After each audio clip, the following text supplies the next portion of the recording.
You used to fill a grocery cart for $100. Now you're paying $140 for the same stuff. Your rent is up, your bills are up, your coffee costs more, and you're sitting there thinking, am I doing something wrong?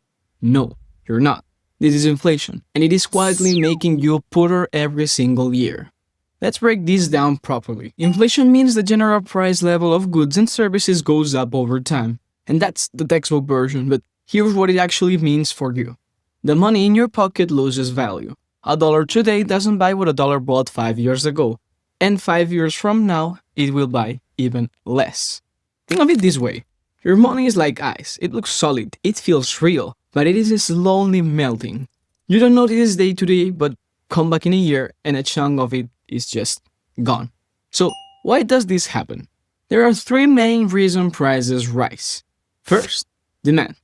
When a lot of people want to buy the same thing and there isn't enough of it, the price goes up. Housing is a perfect example. More people want homes than there are homes available, so prices climb. Simple supply and demand, basically. Second, costs. When it becomes more expensive to make something because raw materials cost more, shipping is pricier, or wages go up, businesses pass that cost on to you. And that's why your coffee might go up by 30 cents, even though nothing about the coffee itself changed. The cost of getting it to your hands basically went up. Third, and this is the one most people don't think about, is money supply.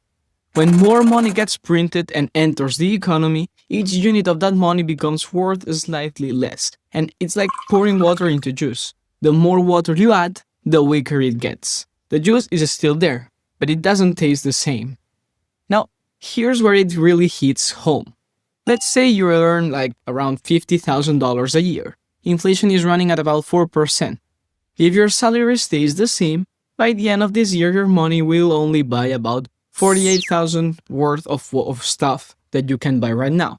You didn't get a pay cut on paper, but in reality you lost purchasing power. And that's the gap most people feel but cannot explain.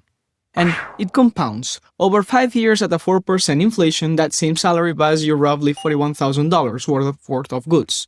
You're working the same job, the same hours, and you're effectively earning less every year you don't get a raise. That beats inflation. And this is why people feel poorer even when they still have jobs. Their number on their paycheck hasn't changed, but what that number can actually do for them has shrunk. Now, your savings get hit too. If you got $10,000 sitting in a bank account earning 1% interest and inflation is running at a 4%, you're not growing your money. You're losing 3% of its real value every year. Your balance looks the same, but its purchasing power is quietly disappearing. So, what does this mean for you in real terms?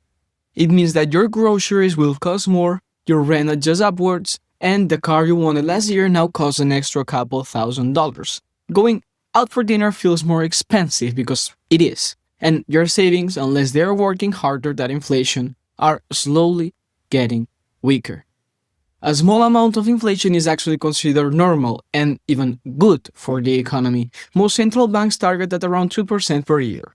The idea is that gently rising prices encourages spending and investment rather than hoarding. But when inflation runs higher than expected, 5, 7, 10%, that's when it starts to feel like a crisis, and that's when people notice the gap between what they earn and what they can afford.